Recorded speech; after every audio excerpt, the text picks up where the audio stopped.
নামাজ না পড়া কত বড় মারাত্মক কাজ।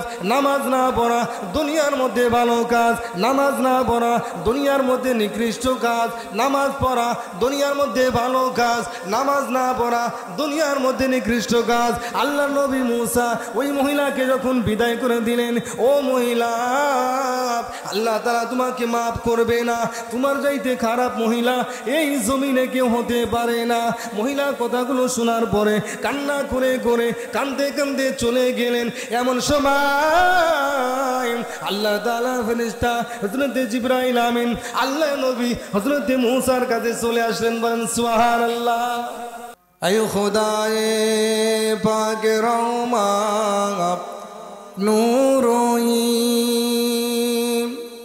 কাদিয়ে হাজাতো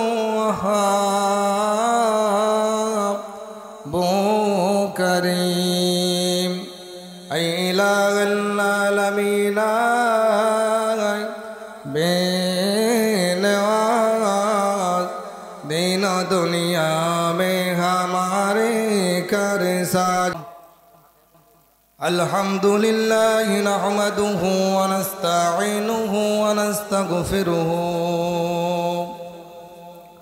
ونؤمن به ونتوكل عليه ونعوذ بالله من شرور أنفسنا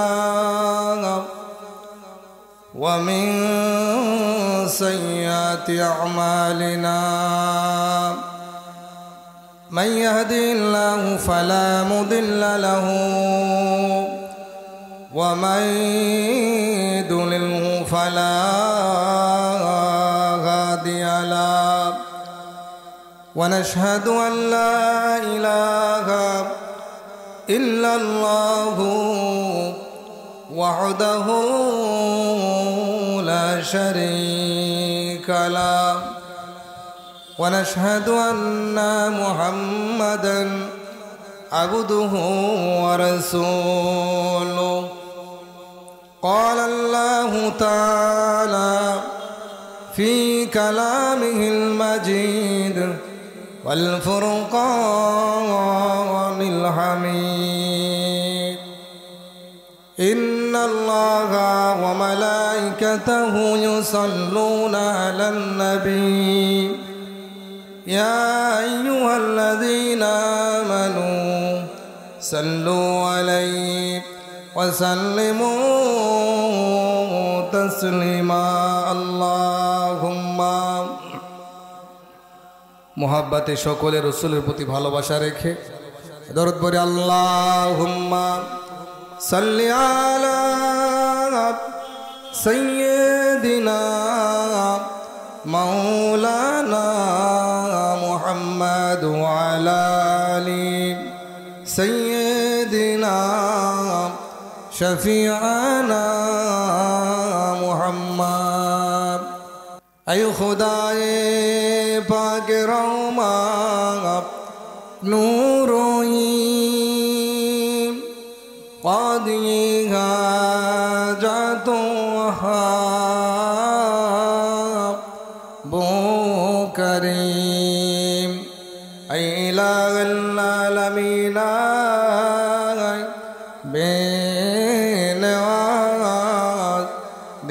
दुनिया में हमारे कर साज। अल्लाहुम्मा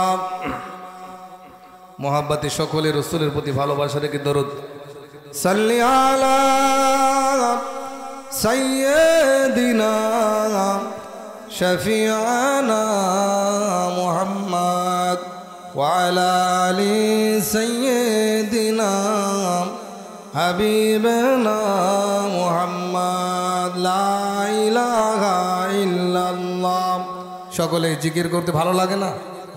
মুহাব্বতে লা ইলাহা জোরে লা ইলাহা ইল্লাল্লাহ লা ইলাহা। জমিনের মালিক যে আল্লাহ, আসমানের মালিক সে আল্লাহ। জমিনের মালিক যে আল্লাহ, আসমানের মালিক সে আল্লাহ। উম্মত আমরা রাসূলুল্লাহ বান্দা আমরা তুমি আল্লাহর লা ইলাহা ইল্লাল্লাহ লা ইলাহা ইল্লাল্লাহ মুহাম্মাদুর রাসূলুল্লাহ قال الله تعالى في كلامه المجيد أعوذ بالله من الشيطان الرجيم بسم الله الرحمن الرحيم ومن الناس من يقول آمنا بالله وباليوم الآخر وما هم بمؤمنين قال رسول الله صلى الله عليه وسلم من أطاعني فقد أطاع الله ومن عصاني فقد عصى الله أو كما قال عليه الصلاة والسلام प्यारे हाजिराने मजलिस उपस्थित दिनदार ईमानदार मोमिन मुसलमान भाईरा पर्दार अंतराले सम्मानित आबिदा सलेहा मा एवं बोनेरा এই মুহূর্তে জানতে চাই আপনারা সকলেই কেমন আছেন। এক সাইডে বসে এই দিক তাকানো যায়, সামনে দেখলে তো ভালো হয়, একটু এদিকে আসা যায় না? রসুলের মোহাব্বতের সামনাসামনি বসেন, পরিবেশটা যদি সুন্দর হয় আল্লাহর ফেরেশতারা মাগফিরাতের দোয়া করতে থাকে। দোয়া নিতে চান না সবাই? একটু সামনে বসেন, হ্যাঁ একটু সামনে চলে আসেন। আল্লাহর দরবারে লাখ কোটি শুকরিয়া যে আল্লাহ তাআলা আমাদেরকে সমস্ত বাধা উপেক্ষা করে জান্নাতের বাগানে দুনিয়ার সমস্ত পরিবেশ থেকে ছাঁটাই করে বাছাই করে মনোনীত করে পছন্দ করে ভালোবেসে মহাব্বত করে এই সুন্দর সামেয়ানার নিচে গোরস্থানের মাহফিলে কবুল করে আসার বসার সুযোগ করে দিলেন। এতে আপনারা খুশি না বেজা? জোরে বলেন খুশি না বেজা? যতটুকু খুশি ততটুকু যদি আওয়াজ দিয়ে বলুন আলহামদুলিল্লাহ। দরুদ ও সালাম সেই নবীর প্রতি, আসমানের নিচে জমিনের উপরে যিনি শ্রেষ্ঠ মহামানব, মহাব্বাতে ভক্তিভরে যেই রসুলের জন্য আমরা হয়েছি শ্রেষ্ঠ উম্মত। ঠিক কিনা বলেন? বলেন ঠিক কিনা? যে রসুলের কারণে আমরা নিজেদেরকে শ্রেষ্ঠ উম্মত বলে দাবি করতে পারি। ঠিক না ভুল বলেন? ঠিক না? প্যারে হাজিরেন, দরুদ ও সালাম সেই নবীর প্রতি সকলে পড়ি সাল্লাল্লাহু আলাইহি ওয়াসাল্লাম। আজকের জালসার সভাপতিত্ব যিনি করবেন জনাব আলহাজ ডক্টর আব্দুল হামিদ সরকার, সভাপতি অত্র গোরস্থান। আল্লাহ তাআলা ওনার হায়াতের মধ্যে বারাকাত দান করুন, বলুন আমিন। উদ্বোধন করিয়েছেন করবেন জনাব মোহাম্মদ রবিউল করিম তারেক, সাবেক চেয়ারম্যান ইউনিয়ন পারশোডাঙ্গা ইউনিয়ন পরিষদ। আল্লাহ তাআলা তার গোলামের দীর্ঘায়ু খাত দান করেন, বলুন আমিন। এছাড়াও প্রধান অতিথি হিসাবে যিনি আগমন করবেন হয়তো জনাব অ্যাডভোকেট মোহাম্মদ মাসুদুর রহমান খন্দকার, এমপি পদপ্রার্থী। আল্লাহ তাআলা তাকে যোগ্য ব্যক্তিকে আল্লাহ যোগ্যর চেয়ারে বসার তৌফিক দান করেন, বলুন আমিন। এছাড়াও যারা আলোচনা করেছেন করবেন আল্লাহ তাআলা প্রত্যেকটি গোলামকে কবুল করলেন, জোরে বলুন আমিন।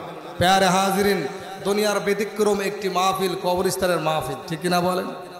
আপনি অনেক মাদ্রাসার মাহফিল হয় আপনি যান না, কারণ ওই মাদ্রাসা আপনার যেতে যাওয়া লাগতেও পারে নাও পারে, এই জন্য আপনি যান না, তাই না?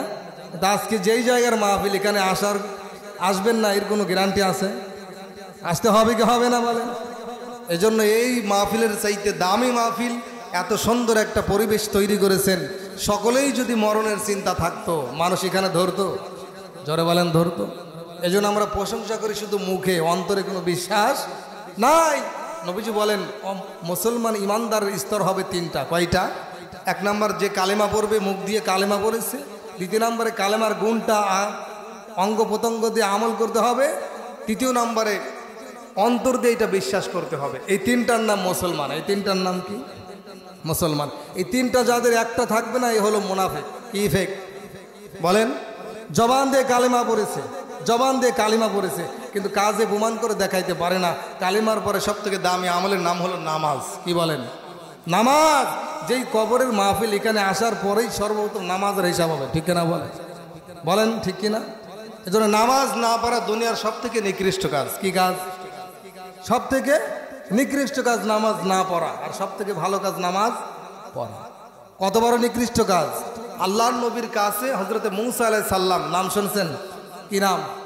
হযরতে মূসা নবীর কাছে একজন মহিলা গিয়ে বলতেছে, ও আল্লাহর নবী মূসা, আমি এক পুরুষের সঙ্গে অবৈধ মিলামেশা করে গর্ভবতী হয়েছে। কি হয়েছে?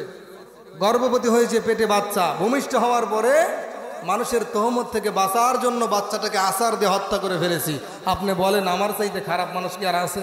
কত বড় জঘন্য কাজ চিন্তা করেন। মুসলমান ইমানদারেরা, এই আমার নবী পাকের উম্মত উম্মতিরা, আল্লাহ নবী মুসা হযরত কালিমুল্লাহ আলাইহিস সালাম ডাক দিয়ে বললেন, ও মহিলা, তুমি আগে তো জিনা করেছো, এরপরে গর্ভবতী হয়েছিলে, ভূমিষ্ঠ হওয়ার পরে বাচ্চাটা মানুষের তহমত থেকে বাঁচার জন্য ওই বাচ্চাটাকে হত্যা করে ফেলেছে। তোমার মতো জঘন্য মহিলা এই আসমানের নিচে জমিন উপরে আর কেউ হতে পারে না। নাউজুবিল্লাহ। তোমার মতো এই মহিলা, জঘন্য মহিলা দুনিয়ার কেউ নাই। মহিলা কাঁদতে কাঁদতে চলে গিয়ে বলতেছে, মুসা, তাহলে কি আল্লাহ আমাকে মাফ করবে না? কয় না, আল্লাহ তোমাকে, বুঝতেছেন, কি করবে না? মাফ করবে না। নবীর মুখ দিয়ে যখন, জবান দিয়ে যখন বের হয়ে গেছে যে আল্লাহ নবী বলছে মহিলাকে মাফ করা হবে না, মহিলা কাঁদতে কাঁদতে চলে যাচ্ছে। নামাজ না পড়া কত বড় মারাত্মক কাজ। নামাজ না পড়া দুনিয়ার মধ্যে ভালো কাজ। নামাজ না পড়া দুনিয়ার মধ্যে নিকৃষ্ট কাজ। নামাজ পড়া দুনিয়ার মধ্যে ভালো কাজ। নামাজ না পড়া দুনিয়ার মধ্যে নিকৃষ্ট কাজ। আল্লাহ নবী মুসা ওই মহিলাকে যখন বিদায় করে দিলেন, ও মহিলা, আল্লাহ তাআলা তোমাকে মাফ করবে না। তোমার চাইতে খারাপ মহিলা এই জমিনে কেউ হতে পারে না। মহিলা কথাগুলো শোনার পরে কান্না করে করে কান্দে কান্দে চলে গেলেন। এমন সময় আল্লাহ তাআলার ফেরেশতা হযরত জিবরাইল আমিন আল্লাহ নবী হযরত মুসার কাছে চলে আসলেন। বলেন সুবহানাল্লাহ। আল্লাহ নবী মুসার কাছে জিবরাইল এসে সালাম দিলেন। কি দিলেন? সালাম দিয়ে বলেন, ও পয়গম্বর মুসা, আপনি বললেন এই মহিলাকে আল্লাহ তাআলা মাফ করবে না। এই মহিলার চাইতে নিকৃষ্ট মানুষ যে আপনার সমাজে আসে, আপনি কি জানেন? কি বললেন? যে এই মহিলার চাইতে নিকৃষ্ট মানুষ আল্লাহর এই জমিনে আছে, আপনি জানেন না? বলে ওই মহিলার চাইতে নিকৃষ্ট মানুষ আসমানের নিচে আর কেউ হতে পারে না। কেন? একে তো জিনা করেছে একটা গুনাহ, এরপরে বাচ্চা পেটে নিয়েছে আর একটা গুনাহ, বাচ্চা ভূমিষ্ঠ হওয়ার পরে আবার হত্যা করে বাচ্চাটাকে দুনিয়া থেকে বিদায় করে দিয়েছে, এর চাইতে জঘন্য গুনাহ কেউ হতে পারে না। এই জন্য আমি বলেছি আল্লাহ তোমাকে মাফ করবে না। আপনারা বুঝতেছেন? আল্লাহ কি করবে না? মাফ করবে না। এই জন্য আমি তাকে বিদায় করে দিয়েছি। আল্লাহর ফেরেশতা হযরত জিবরাইল বলেন, না, এই মহিলার চাইতে নিকৃষ্ট মানুষ এই দুনিয়াতে আছে। বলেন কে? বলে এই মহিলার চাইতে নিকৃষ্ট মানুষ হলো দুনিয়াতে যারা সুস্থ সবল থাকার পরেও নামাজ পড়ে না। জোরে কর নাউজুবিল্লাহ। নামাজ না পড়া কত বড় কাজ! নামাজ না পড়া জিনার চাইতে মারাত্মক কাজ। অথচ আজকে আমাদের সমাজে কোনো ব্যক্তি যদি জিনা করে তাকে মানুষ নিকৃষ্ট বলে না। আর আল্লাহর নবী যদি দুনিয়ায় এই জমিনে থাকতে এখন, তো নামাজ যে ব্যক্তি পড়ে না ওই ব্যক্তির চেয়ে এই ব্যক্তিকে বেশি নিকৃষ্ট মনে করতো। ঠিক কিনা বলেন? কেন? নবীজি বলেন, আকরাবুল আবদু ইনদাল্লাহি ওয়া হুয়া ফিস সুজুদ। আল্লাহর জমিনে সব থেকে ওই ব্যক্তি নিকৃষ্ট যে ব্যক্তি সুস্থ থাকার পরেও নামাজ পড়ে না। জোরে কর নাউজুবিল্লাহ। এই জন্য নামাজ পড়ার দরকার আছে না নাই? আর আল্লাহর কাছে সব থেকে ওই ব্যক্তি গ্রহণযোগ্য, ওই ব্যক্তি প্রিয় যে ব্যক্তি আল্লাহর কুদরতি কদমে সেজদা দেয়। জোরে কর সুবহানাল্লাহ। নামাজ পড়বেন তো ইনশাআল্লাহ। এই যে কবরস্থানের মাহফিল, এখানে আসার পরেই সর্বপ্রথম যে জিনিসের হিসাব হবে ওইটা হলো নামাজ পড়ছিলেন একা বল। বলবে কি বলবে না? আল্লাহ নেই বলেন, আউয়ালু মা ইউহাসাবু বিহিল আবদু ইয়াউমাল কিয়ামাতিস সালাহ। কিয়ামতের দিন কঠিন ময়দানে, হাশরের ময়দানে বান্দা নামাজ পড়ছে কিনা এর হিসাব আল্লাহ আগে নেবেন। জোরে কর নাউজুবিল্লাহ। এজন্য আমরা কি সবাই নামাজ পড়ি? প্যারে হাজিরিন, আমি যে আয়াতটা তেলাওয়াত করেছি, আল্লাহ তাআলা বলেন দুনিয়ার জমিনে কিছু মানুষ থাকবে এমন যারা মুখে বলবে আমরা ইমানদার, আসলে তারা ইমানদার না, তারা বেঈমান। জোরে কর নাউজুবিল্লাহ। এখন আমি আর আপনি যদি বলি আমি ইমানদার, আর আল্লাহ যদি বলে তুই বেঈমান, কার কথা গ্রহণযোগ্য হবে বলেন? আমার কথা না আল্লাহর কথা? তা আমি বলতেছি আমি ইমানদার, আল্লাহ বলে তুই কি? অমাহুম বিমুমিনিন, তুই বেঈমান। জোরে কর নাউজুবিল্লাহ। আর মানুষ বেঈমান হয় তিন কারণে। কয় কারণে বলেন? কয় কারণে? তিন কারণে। এক নাম্বার, কোনো ব্যক্তি যদি নবীকে নবী হিসাবে স্বীকার না করে। কি করে? নবীকে নবী বলে স্বীকার না করে, ওই ব্যক্তি বেঈমান। ওই ব্যক্তি কি ইমান? বলেন, ওই ব্যক্তি কি? বেঈমান। আপনি কালিমা পড়লেন, বর্তমানে একটা ফিতনা, সেটা হলো যে লা ইলাহা ইল্লাল্লাহ মুহাম্মাদুর রাসূলুল্লাহ। শুধু লা ইলাহা ইল্লাল্লাহ এটুক ঠিক আছে, মুহাম্মদ ঠিক নাই। জোরে কর নাউজুবিল্লাহ। যে ব্যক্তি এই কথা বলবে ঈমান থাকবে। অনেক বড় বড় আলেম বলতেছে মসজিদের সামনে লেখা হয় লা ইলাহা ইল্লাল্লাহ মুহাম্মাদুর রাসূলুল্লাহ, এই কালিমা ভুল। কেন? তাই আল্লাহ আর মুহাম্মদ এক হয়ে গেছে। জোরে বলেন নাউজুবিল্লাহ। নবী পাকের উম্মত-উম্মতিরা, আল্লাহ নবী জানিয়ে দিলেন, ও আমার সাহাবায়ে কেরাম, লা ইউমিনু আহাদুকুম হাত্তা কুনা হাব্বা ইলাইহি মিন ওয়ালিদিহি ওয়া ওয়ালাদিহি ওয়ান নাসি আজমাইন। এ দুনিয়ার মানুষেরা, ততক্ষণ পর্যন্ত নিজেকে মুমিন বলবে না, ততক্ষণ পর্যন্ত নিজেকে ইমানদার বলবে না, যতক্ষণ পর্যন্ত আমি নবীকে নিজের জীবনের চাইতে, নিজের মা বাবার চাইতে, নিজের ধন সম্পদের চাইতে, নিজের ছেলে সন্তানের চাইতে, এমনকি দুনিয়ার সব কিছুর চাইতে আমি নবীকে বেশি ভালোবাসা না দিবে, ওই সময় পর্যন্ত নিজেকে ইমানদার বলে দাবি করো না। কারণ সুবহানাল্লাহ, নবীর মোহাব্বত আছে না নাই? জোরে বলেন আছে না নাই? এই যে নবীর মোহাব্বত না থাকলে ইমান থাকবে না। কি থাকবে না বলে? ইমান থাকবে না। সাহাবায়ে কিরাম নবীকে কতটা মোহাব্বত করেছেন, কতটা ভালোবাসা দিয়েছেন। আল্লাহ নবীর একজন সাহাবী ছিলেন হযরত আব্দুল্লাহ ইবনে মাসউদ রাদিয়াল্লাহু তাআলা আনহু। কি নাম? আব্দুল্লাহ ইবনে মাসউদ রাদিয়াল্লাহু তাআলা আনহু। নবীর কত অনুসরণ, কত ভালোবাসা তাদের মধ্যে ছিল। আল্লাহর নবী আসরের নামাজের সময় হয়ে গেছে, এমন সময় মসজিদের নববীর মধ্যে বলতেছেন, সাহাবীরা তোমরা সকলেই বসে পড়ো। কি বলতেছে? তোমরা সকলেই বসে পড়ো। কি জন্য নবী বসতে বললেন? আব্দুল্লাহ মসজিদের বাহিরে এখনো জানে না। তো রাসূল সকলকে বিদায় করে দিয়ে আব্দুল্লাহ ইবনে মাসউদকে বললেন, বাবা তুমি একটু বসো, তোমার সঙ্গে কথা আছে। উনি ভয় পেয়ে গেলেন, যে সকলকে বের করে দিলেন আর আমাকে বসতে বললেন, কি জানে হয়েছে? আব্দুল্লাহ বলেন, ইয়া রাসূলুল্লাহ আমাকে কি বলবেন? আব্দুল্লাহ রাসূল বললেন, আব্দুল্লাহ আমি যখন নামাজের আগে বললাম তোমরা সকলেই বসে পড়ো, তুমি মসজিদের বাহিরে কেন বসে পড়লে, ভিতরে কেন আসলে না? প্রশ্ন জাগে না? যে আমি বললাম বসো, ভিতরে এসে বসলে পারতে, তাহলে তুমি বাহিরে কেন বসলে? তো এক ওয়াজতে সারাত লাগবে। কি নাম?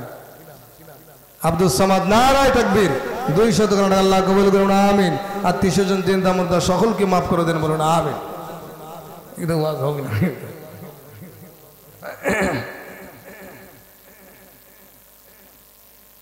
নারায়ে তাকবীর।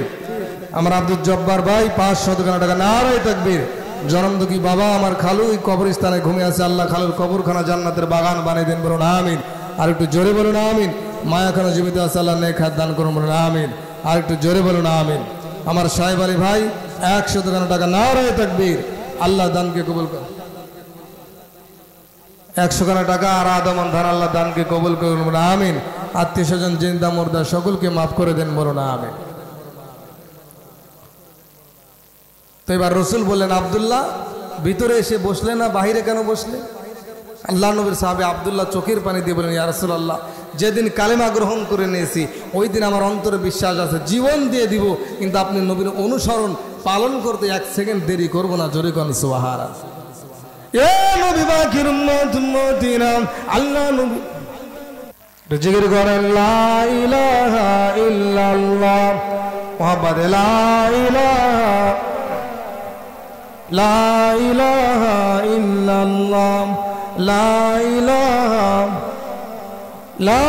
ইলাহা ইল্লাল্লাহ মুহাম্মাদুর রাসূলুল্লাহ। সকলে বলি সাল্লাল্লাহু আলাইহি ওয়াসাল্লাম। তাহলে আল্লাহর নবীকে মুহাব্বত করা দরকার আছে না নাই? এ নবী পাকের উম্মত-উম্মতিরা, নবী আমার হাসরের ময়দান যেদিন কায়েম হয়ে যাবে, ওই সময় বাবা ছেলেকে চিনবে না, মা তার মেয়েকে চিনবে না, কেউ কারো পরিচয় দিবে না। আম্মা জান আয়েশার সামনে নবী আমার আম্মা জান আয়েশা কিছু করে ঘটনা শোনায় দিলেন। আম্মা জান আয়েশা চোখের পানি ছেড়ে দিয়ে কান্না শুরু করে দিলেন। নবী আমার আম্মা জান আয়েশাকে জিজ্ঞাসা করলেন, ও বিবি আয়েশা, তুমি আমার কথাগুলো শুনে কি জন্য তুমি কান্নাকাটি শুরু করে দিলে? নবী আমার আম্মা জান আয়েশাকে বললেন, তোমার কেন চিন্তা করতে হবে? তোমার তো কোনো চিন্তা লাগবে না। দুনিয়াতে আল্লাহ তোমাকে জান্নাতের টিকিট দিয়েছে, জোরে বলুন না সুবহানাল্লাহ। দুনিয়াতে জান্নাতের টিকিট পেয়েছে, যখন হাসরের ময়দানে আযাবের কথা শুনতেছে কি করতেছে? কাঁদতেছে। আল্লাহ নবীজি আম্মা জান আয়েশাকে জিজ্ঞাসা করলেন, ও বিবি আয়েশা, তুমি কি জানো হাসরের ময়দানে কেন কেউ কারো পরিচয় দিবে না? বিবি আয়েশা নবীকে ডাক দিয়ে বললেন, ইয়া রাসূলুল্লাহ, ইয়া হাবিবাল্লাহ, ও স্বামী আমার, হাসরের ময়দানে কেন পিতা পুত্রের পরিচয় দিবে না? ছেলে কেন বাবাকে চিনবে না? বাবা কেন ছেলেকে চিনবে না? মা কেন মেয়েকে চিনবে না? মেয়ে কেন মাকে চিনবে না? আমার নবীজি চোখের পানি দিয়ে দিয়ে কান্না করে করে বলেছিলেন, ও বিবি আয়েশা, হাসরের ময়দানে এমন ভয়াবহতা হয়ে যাবে, একটা নেকি যদি কম পড়ে যায় তাহলে তোমার জন্য জাহান্নামে যাওয়ার ফয়সালা হয়ে যাবে। পিতা মনে মনে চিন্তা করবে, হাসরের ময়দানে যদি আমার সন্তানের সঙ্গে দেখা হয়ে যায়, আর যদি সন্তান আমাকে ডাক দিয়ে বলে, দুনিয়াতে কত কষ্ট করেছিলে আমাকে মানুষ করার জন্য, আজকে একটা নেকি কম হওয়ার কারণে আমি জাহান্নামে চলে যাচ্ছি, একটা নেকি আমাকে দিয়ে দাও, আমি ওই নেকিটা নিয়ে জান্নাতে চলে যাই। তো বাবা মনে মনে ভাববে যে সন্তানের সঙ্গে দেখা হলে যদি নেকি চায়, আবার সন্তান মনে মনে ভাববে বাবার সঙ্গে দেখা হলে যদি নেকি চায়, স্বামী মনে মনে ভাববে স্ত্রীর সঙ্গে দেখা হলে যদি নেকি চায়, স্ত্রী মনে মনে ভাববে স্বামীর সঙ্গে দেখা হলে যদি নেকি চায়। এই নেকি দেওয়ার ভয়ে কেউ কাউকে দেখবে কিন্তু পরিচয় দিবে না। চিন্তা করেন কতটা ভয়ঙ্কর কঠিন হবে হাসরের ময়দানটা। এই যে কবরস্থানের পাশ দিয়ে আমাদের যুবক ভাইরা মোবাইল বাজাইতে বাজাইতে যায় কি যায় না বলে? মোবাইল বাজাইতে বাজাইতে যায় না?